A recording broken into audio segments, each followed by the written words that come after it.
प्यारे बच्चों, आज हम प्रतिभा स्थली ज्ञानोदय विद्यापीठ की कक्षा 5 विषय गणित के अध्याय 8 आपके रास्ते का मानचित्र मैपिंग योर वे के भाग 2 को प्रारंभ करते हैं।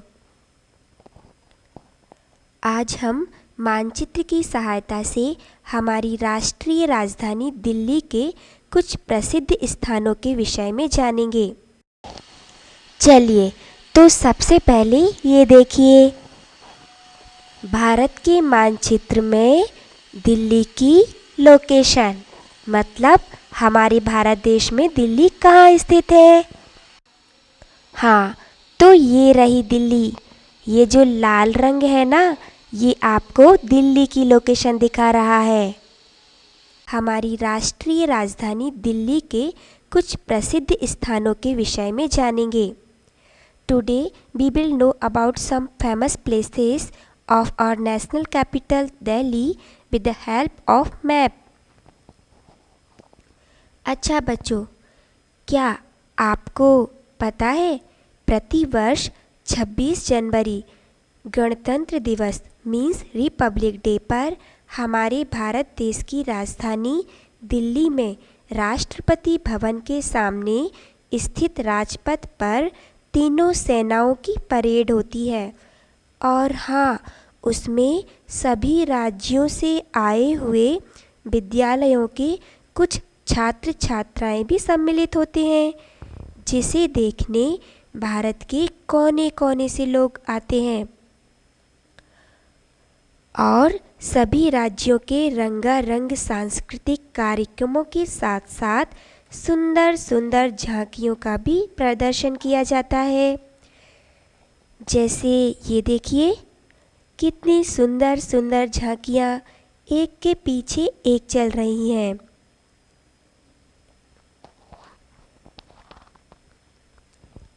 और हाँ, राष्ट्रपति भवन के ठीक सामने की ओर इंडिया गेट है, जिसे हिंदी में हम भारत द्वार नाम से जानते हैं।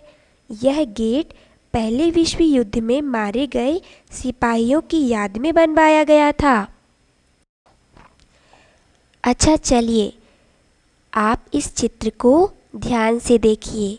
यह हेलीकॉप्टर से लिया गया है, जिसमें राष्ट्रपति भवन के सामने एक लंबा सा मार्ग दिखाई दे रहा है, जिसे हम राजपथ कहते हैं। राष्ट्रपति भवन से सीधे सामने की ओर इंडिया गेट दिखाई दे रहा है। अच्छा, अब इसे देखिए। ये इसी चित्र से बनाया गया एक मानचित्र है, जिसमें सभी रास्तों और भवनों के नाम भी दर्शाए गए हैं। हाँ, तो ये देखिए, इंडिया गेट के सामने की ओर मीन्स उत्तर दिशा में सबसे पहला रोड है मानसिंह रोड, उसके बाद है जनपथ, और उसके बाद है रफ़ी मार्ग, और फिर आता है विजय चौक। अच्छा, अब यहाँ पर दिया हुआ है name roads that you will cross on your way from Rashtrapati Bhavan to India gate, मतलब राष्ट्रपति भवन से इंडिया गेट जाते समय मार्ग के बीच में कौन कौन से मार्ग क्रॉस करेंगे। आप जल्दी से नाम बताइए। Yes, the roads are Rafi Marg and then Janpath, और उसके बाद Mansingh road. Yes, very good. अच्छा चलिए, अब हम मानचित्र में नेशनल स्टेडियम मीन्स राष्ट्रीय संग्रहालय की लोकेशन को देखते हैं। हाँ, तो ये देखिए, ये रेड स्क्वायर हमें नेशनल स्टेडियम की लोकेशन दिखा रहा है, परंतु चित्र में देखने पर हमें कहीं भी नेशनल स्टेडियम नज़र नहीं आ रहा है। चलिए, कोई बात नहीं, इस मानचित्र के इंडिया गेट वाले पार्ट को जूम इन मीन्स बड़ा करके देखते हैं। हाँ, तो ये देखिए। अच्छा, अब इस मानचित्र में येलो कलर मीन्स पीले रंग से बनी हुई आकृति को ध्यान से देखिए। क्या आपने कभी इस आकृति को मीन्स शेप को देखा है? अच्छा, तो इसमें कितने किनारे मीन्स कॉर्नर्स हैं? हाँ, इस आकृति में 6 कॉर्नर्स हैं, इसलिए इसे हम हेक्सागन कहते हैं। हाँ, तो इस मानचित्र में दिखाए गए इस येलो हेक्सागन को सेंट्रल हेक्सागन मीन्स केंद्रीय हेक्सागन कहा जाता है। अच्छा, चलिए अब हम इस मानचित्र में कुछ कोण मीन्स एंगल्स भी देखते हैं। जैसे ये देखिए, मानसिंह रोड और शाहजहां रोड को इस तरह ब्लू और रेड एरो से लोकेट कर देते हैं। अब आप जल्दी से बताइए कि दोनों रोडों से मिलकर कौन सा एंगल बन रहा है? हाँ, बिल्कुल सही, एक्यूट एंगल मीन्स न्यून कोण। अच्छा, अब इसी तरह आप बताइए कि अशोक रोड और मानसिंह रोड के ज्वाइंट होने से कौन सा एंगल बन रहा है? Yes, very good, obtuse angle means अधिक कोण। अच्छा, अब ये ऊपर की ओर जनपथ और राजपथ मार्ग से मिलकर कौन सा एंगल बन रहा है? हाँ, राइट एंगल मीन्स समकोण। अब आप इसी तरह इस मानचित्र में और भी एंगल्स मीन्स कोण खोजने का प्रयास कीजिए। अच्छा बच्चों, चलिए अब ये देखिए, ये एक छोटा सा मानचित्र है। इसमें 5 शहरों की लोकेशन दिखाई गई है, जैसे छोला घाट, भेलपुर, इडलीपुर, ढोकलाबाद और बर्फी नगर।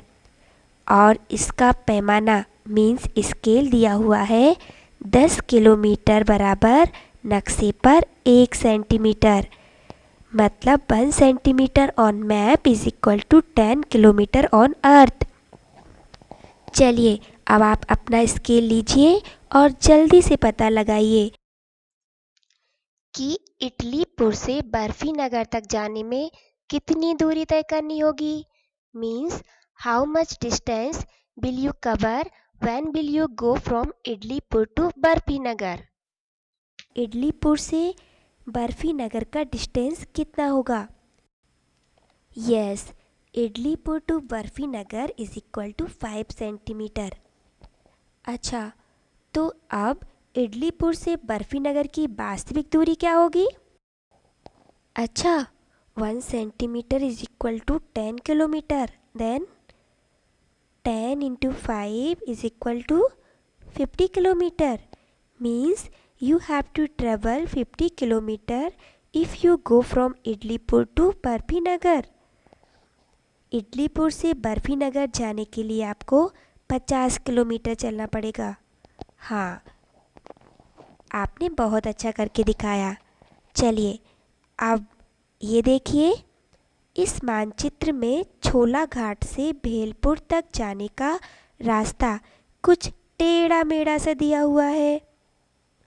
इसे तो स्केल से मापना संभव ही नहीं है, तो फिर छोला घाट से भेलपुर की दूरी का पता हम कैसे लगाएंगे? जल्दी से सोच कर बताइए। हाँ, बिल्कुल सही, इसमें हम धागे का प्रयोग करेंगे। अच्छा बच्चों, अब ये एक और मानचित्र भी देख लीजिए। ये है आसी के विद्यालय का मानचित्र, जो कि एक ग्रिड पेपर पर बनाया गया है। आप बॉक्सेस को काउंट कीजिए और garden, playground, hall, assembly ground का एरिया फाइंड कीजिए। और हाँ, इसके साथ साथ आप अपने गांव, शहर या फिर कॉलोनी का एक सुंदर सा मैप भी तैयार कीजिए। अच्छा, अब ये देखिए, आपके कार्यपत्रक में दिया हुआ प्रश्न क्रमांक 9। हाँ, तो यहाँ पर 8 कस्बों का मानचित्र दिया हुआ है। मानचित्र का निरीक्षण कीजिए और हमारे कुछ प्रश्नों के जवाब दीजिए। The map of 8 towns is given below. Observe the map and answer the following questions. चलिए अब आप इस मैप को ध्यान से देखिए और हमें बताइए कि मानचित्र में रांची तथा कोलकाता के बीच की दूरी क्या है। What is the distance in kilometre between Ranchi and Kolkata on map. हाँ, तो सबसे पहले हम रांची से कहाँ जाएंगे? हाँ, हावड़ा जाएंगे और फिर कोलकाता। हाँ, तो इस तरह रांची से कोलकाता के बीच की सेंटीमीटर में दूरी कितनी होगी? Yes, 4 centimetre plus 2 centimetre is equal to 6 centimetre. अच्छा, अब आप इस मैप पर दिए हुए पैमाने को भी ध्यान से देखिए और हमें रांची से कोलकाता के बीच की दूरी किलोमीटर में भी निकाल के दिखाइए। हाँ, तो मैप पर 1 सेंटीमीटर इज इक्वल टू कितना है? Yes, 20 kilometre. अच्छा, तो अब हम क्या करेंगे? हाँ, 6 इंटू 20 और 6 इंटू 20 करने पर कितना होगा? Yes, 120। It means 120 kilometre. Ranchi से कोलकाता के बीच की दूरी कितनी होगी? 120 किलोमीटर। चलिए अब एक और प्रश्न। आप बेगूसराय से दानापुर आने पर कौन से 2 कस्बों को पार करेंगे? Which 2 towns will you cross while coming from Begusarai to Danapur? हाँ, बिल्कुल सही।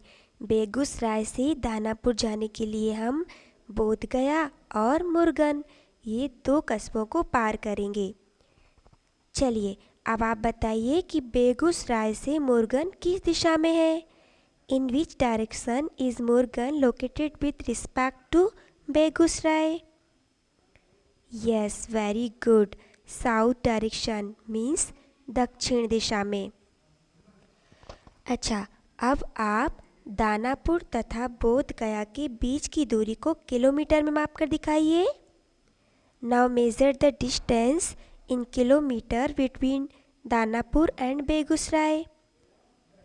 हाँ, तो सबसे पहले क्या करेंगे? यस, मैप पे स्केल दिया हुआ है। 1 centimetre is equal to 20 kilometre. अब हम क्या करेंगे? अच्छा, इस तरह distance between Danapur and Bodhgaya in centimetre is equal to 2 centimetre plus 3 centimetre is equal to 5 centimetre. हाँ, और अब आगे distance between Danapur to Bodhgaya in kilometre is equal to 5 into 20 is equal to 100। It means 100 kilometre. Yes, very good. अच्छा बच्चों, चलिए अब एक और मैप देखिए। हाँ, तो ये मैप आपके कार्यपत्र की प्रश्न क्रमांक 10 में दिया हुआ है। नीचे रहीम की कक्षा का मानचित्र दिया हुआ है, उसे ध्यान से देखिए तथा निम्नलिखित प्रश्नों के उत्तर दीजिए। Given below is a map of Rahim's classroom. Look at the map, read the keys and answer the following questions. तो इस मैप में कुछ सिंबल्स दिए गए हैं, आपको सिंबल्स की पहचान करनी है और हमारे प्रश्नों के उत्तर देना है। तो चलिए आप बताइए कि रहीम की कक्षा में कुल कितनी बेंच है? How many benches does his class have? हाँ, तो जल्दी से काउंट करके बताइए। Yes, 15 benches. अच्छा, तो अब आप बताइए कि शिक्षक की टेबल के पीछे क्या है? What is behind the teachers table? हाँ, बिल्कुल सही, ब्लैक बोर्ड। चलिए अब आप ये भी बताइए कि यदि आप दरवाजे पर खड़े हैं तो विकर्णीय मार्ग के विपरीत दिशा में देखने पर आप क्या पाते हैं? If you stand on the door and look diagonally opposite, What do you see? Yes, you are right. विकर्णीय मार्ग की विपरीत दिशा में डस्टबिन रखा हुआ है। अच्छा बच्चों, अब आप अपने कार्यपत्रक को ध्यान से देखिए। उसमें भी कुछ इसी तरह के मानचित्र दिए हुए हैं। आप उनका अध्ययन कीजिए और पूछे गए प्रश्नों के उत्तर दीजिए। प्यारे बच्चों, हमारे गुरुजी कहते हैं कि लालची पूरी दुनिया पाने पर भी भूखा रहता है, मगर संतोषी एक रोटी से भी पेट भर लेता है। इसलिए हमें कभी लालच नहीं करना चाहिए। आप सभी के लिए जय जिनेंद्र।